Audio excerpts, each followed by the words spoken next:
जय श्री कृष्णा। आपका फिर से स्वागत है। दोस्तों, क्या आपने कभी महसूस किया है कि भय हमें कितना कमज़ोर बना देता है? हम अपने सपनों को पूरा करने से डरते हैं, नए काम शुरू करने से घबराते हैं और कई बार तो अपनी ही परछाई से डरने लगते हैं। आज हम भगवान कृष्ण के एक ऐसे मौलिक उपदेश पर बात करेंगे जो हमें इस भय से मुक्ति दिलाता है, निर्भयता। भगवत गीता के युद्ध के मैदान में अर्जुन अपने प्रियजनों से युद्ध करने के विचार से भयभीत हो गए थे। उनका मन मोह और कायरता से भर गया था। तब भगवान कृष्ण ने उन्हें न केवल कर्तव्य का पाठ पढ़ाया, बल्कि उन्हें निर्भय होने का भी उपदेश दिया। उन्होंने समझाया कि भय का मूल अज्ञान है, अज्ञान अपने वास्तविक स्वरूप का और ईश्वर की सर्वव्यापकता का। तो भगवान कृष्ण के अनुसार भय से मुक्ति कैसे पाई जा सकती है? सत्य का साथ। भगवान कृष्ण हमें बताते हैं कि सत्य शाश्वत है और असत्य अस्थायी। जब हम सत्य के मार्ग पर चलते हैं तो हमें किसी बात का भय नहीं रहता। सत्य की शक्ति सबसे बड़ी है। अपने भीतर की सच्चाई को पहचानें और अपने मूल्यों पर टिके रहें। आत्मविश्वास और आत्मज्ञान। भय अक्सर आत्मविश्वास की कमी से आता है। जब आप अपने वास्तविक स्वरूप को जान लेते हैं कि आप शरीर नहीं, अजर अमर आत्मा हैं, तो मृत्यु का भय भी समाप्त हो जाता है। अपनी क्षमताओं और गुणों पर विश्वास रखें। भगवान ने हर किसी को अद्वितीय बनाया है।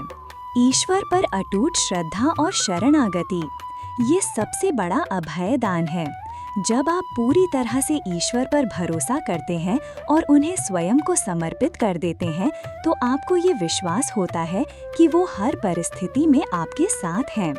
भगवान कृष्ण कहते हैं, सर्वधर्मान् परित्यज्य मामेकं शरणं व्रज, अहम त्वां सर्व पापेभ्यो मोक्षयिष्यामि मा शुचः।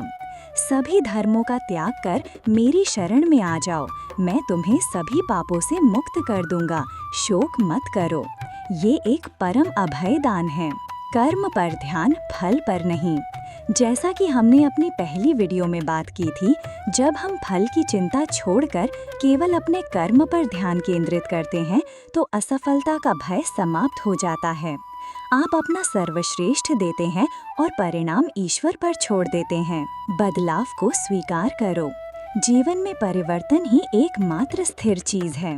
परिवर्तन का भय हमें आगे बढ़ने से रोकता है। भगवान कृष्ण हमें परिवर्तन को स्वीकार करने और उसके साथ अनुकूलित होने का उपदेश देते हैं। निर्भयता का अर्थ ये नहीं कि आपको कोई डर महसूस नहीं होगा। इसका अर्थ ये है कि आप डर के बावजूद अपने कर्तव्य का पालन करेंगे, सत्य पर अडिग रहेंगे और ईश्वर पर विश्वास रखेंगे।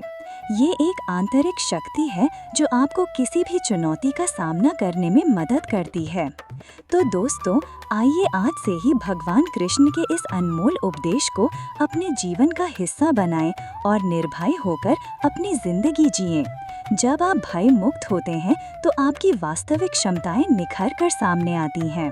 आपको ये वीडियो कैसी लगी और आपने अपने जीवन में भय पर कैसी विजय पाई है, हमें कमेंट करके ज़रूर बताएं। आपके अनुभव दूसरों को भी प्रेरित कर सकते हैं। अगली वीडियो में हम भगवान कृष्ण के एक और प्रेरक उपदेश के साथ मिलेंगे।